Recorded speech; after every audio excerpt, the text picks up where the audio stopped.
शेतकरी मित्रांनो, आज आपण बारामती कृषी 2026 मध्ये आलेलो आहोत। या ठिकाणी आपण पाहू शकता की कृत्रिम बुद्धिमत्तेद्वारे विकसित केलेला हा ऊस आहे। ऊसाच्या जातीचे नाव आहे MS-1001। ऊसाचे वय आहे 257 दिवस आणि ऊसाची साधारणतः उंची 16 फूट आहे आणि एकरी या ऊसाचं उत्पन्न 70 ते 90 टन आहे।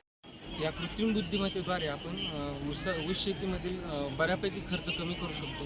याचबरोबर आपण पाण्याचा वापर देखील कमी करू शकतो, खताचा वापर कमी करू शकतो। त्याचबरोबर प्रिसिजन ॲग्रिकल्चर या कन्सेप्टनुसार आपण AI टेक्नॉलॉजी आणि प्रिसिजन फार्मिंगच्या मदतीने आपण शेताचं एक मॅप तयार करून आपण ज्या ठिकाणावर कमतरता आहे त्या ठिकाणावर आपण खताचा आणि पाण्याचा डोस आपण तिथे देऊ शकतो।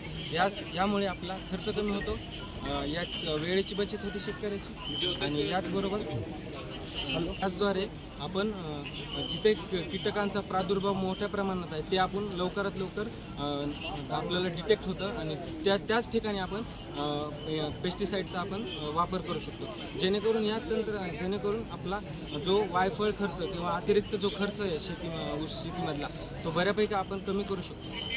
आणि त्याचद्वारे AI टेक्नॉलॉजीमुळे आपल्याला जमिनीमधलं जे पाणी आहे त्याचा देखील आपल्याला एक अंदाज येतो की आपण किती दिवसांच्या अंतराने या शेतीमध्ये पाणी देऊ शकतो।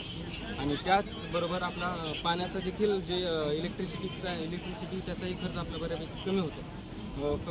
विशेष सांगण्याचा इथं उद्देश असा आहे की या तंत्रज्ञानाचा वापर बऱ्यापैकी शेतकरी इथे करत आहे आणि त्यांचं बऱ्यापैकी उत्पन्न वाढलं आहे। जसं की 100 टनावर ज्यांचं एकरी उत्पन्न गेलं आहे, जिथं की 70-80 टन उत्पन्न एकरी होत होतं, तिथं आता जास्त उत्पन्न 100 टनाच्या वर उत्पन्न इथे शेतकऱ्यांनी काढले आहे AI टेक्नॉलॉजीच्या मदतीने। या बुद्धिमत्तेचा वापर असा की याच्यामुळे आपण बऱ्यापैकी आपलं शेत एक म्हणजे मॉडर्न आधुनिकरित्या आपण आपल्या शेतीमध्ये एक इन्स्टॉल करू शकतो आणि त्यामुळे आपला खर्च देखील वाचतो आणि एक साधारणतः आपण प्रिसिजन फार्मिंगचं इथे एक इन्स्टॉलमेंट करण्याचा प्रयत्न ते आपण बघू शकतो। पारंपरिक पद्धतीने पिकवलेला ऊस आहे, जिथे की आपण ज्या पारंपरिक पद्धती आपण ऊसामध्ये वापरतो, पाणी देणं, खत देणं, ह्या सर्व पद्धती यात वापरल्या। विशेष म्हणजे या ठिकाणी विशेष जी गोष्ट केली आहे की इथे आधार दिला आहे, सपोर्ट दिला आहे ऊसाला, जेणेकरून ऊस खाली पडणार नाही। आणि त्याचबरोबर यामागचं मुख्य कारण असं आहे की जे फोटोसिंथेसिस प्रोसेस होती त्याद्वारे बऱ्यापैकी ऊस मोठा होतो। फोटोसिंथेसिसमुळे ऊसामध्ये साखरेचं प्रमाण बऱ्यापैकी वाढतं। आणि त्याचबरोबर आपण या ठिकाणी देखील बघू शकतो की AI तंत्रज्ञानाद्वारे विकसित केलेला ऊस म्हणजे कृत्रिम बुद्धिमत्तेद्वारे विकसित केलेला पिकवलेला ऊस आहे। यामध्ये आपण ज्या पारंपरिक गोष्टी वापर करतो ह्या ऊसामध्ये त्याचं प्रमाण कमी असतं। म्हणजे जे आपण पाणी अतिरिक्त प्रमाणे पारंपरिक पद्धतीमध्ये देतो, ज्यामध्ये आपल्याला पाण्याचा बरोबर अंदाज नसतो, पण ह्या पद्धतीमध्ये तसं नाही। या पद्धतीमध्ये आपल्या इथे ऊसामध्ये आपण मॉइश्चर सेन्सर लावलेले असतात, जेणेकरून आपल्याला योग्य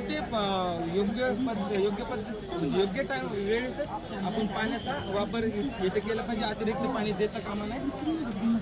अतिरिक्त पाण्यामुळे आपल्याला जे वॉटर स्टॅग्नेशन इथं होतं आणि त्याच्यामुळे जे बऱ्यापैकी आपल्याला साधारणतः आपल्याला म्हणजे पानावर जे नॉर्थ असते तयार होतं त्याचं प्रमाण इथे या पद्धतीमध्ये कमी होतं। त्याचबरोबर आपण इथं ज्या पारंपरिक पद्धतीमध्ये आपण पाहिलं त्याच्यामध्ये थोडं आर्द्रतेचं प्रमाण बऱ्यापैकी जास्त असतं। याच्यामध्ये आपण आर्द्रता आणि ते आपण बऱ्यापैकी त्यामध्ये आपण कंट्रोल करू शकतो। त्याचबरोबर मॉइश्चर सेन्सर आहे, एअर स्पीड अँड डायरेक्शन आहे। एअर स्पीड अँड डायरेक्शनमुळे आपण ज्यावेळेस फवारणी करतो जसं की आता ह्याच्यामध्ये साधारणतः नवीन टेक्नॉलॉजीनुसार आपण बऱ्यापैकी बरेच शेतकरी ह्याच्यामध्ये ड्रोनद्वारे फवारणी करतात किंवा पारंपरिक पद्धत किंवा अजून जे वेगवेगळे यंत्र आहेत त्याच्याद्वारे आपण फवारणी करू शकतो.